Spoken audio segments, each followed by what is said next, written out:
It's 6:03 here, Thursday, September 12th. We're at 65 degrees right now. A few more clouds today. No rain, though. Highs again in the 80s.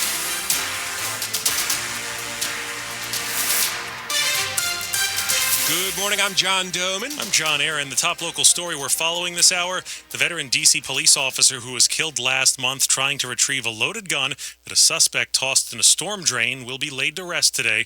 WTOP's Neil Augenstein has the details. The viewing for 51-year-old D.C. police investigator Wayne David begins at 9 this morning at Ebenezer AME Church on Allentown Road in Fort Washington. It's open to the public. Hundreds of officers from MPD and neighboring jurisdictions will be there, of course, with family and friends to pay their last respects. The funeral begins at 11 o'clock. And starting around 1:30, a procession around the Beltway and through the district along New York Avenue Northeast to the Maryland line.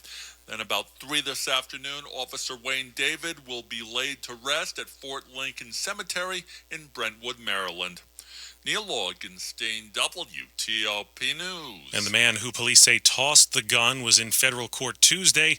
27-year-old Tyrell Bailey will remain in custody until his trial on 3 weapons-related charges. You may see police officers around some Loudoun County schools this morning. School officials say there are multiple threats against the school system, but none of them are credible threats. The superintendent there says, nevertheless, you'll still see additional cops and security around several schools today. There's been a spike in threats over the last week at schools, and he's urging parents to talk to their kids about both the consequences of making threats toward schools as well as sharing threats others have made online. There's also a spike in cases of pneumonia among children in our area. WTOP's Dick Giuliano spoke with an infectious disease specialist at Children's National Hospital to find out what's behind it. Dr. Craig Shapiro says the cases have risen the past few weeks. There have been reports across the country of cases of a particular type of pneumonia that's caused by bacteria called Mycoplasma pneumoniae. Dr. Shapiro says in healthy children it's a milder pneumonia, usually accompanied by fever, body aches, chills, and cough. This particular bacteria is what typically causes what we refer to as walking pneumonia. The doctor says the spike seems to mirror a similar outbreak in China. There were reports out of China a year ago with an increase in the number of cases of this particular type of infection. The illness can be more severe in children with underlying conditions like asthma. Dick Giuliano, WTOP News. Maryland Congressman Jamie Raskin, whose personal life was rocked by his son's suicide, is introducing his first major mental health and suicide prevention legislation since Tommy Raskin died in December of 2020.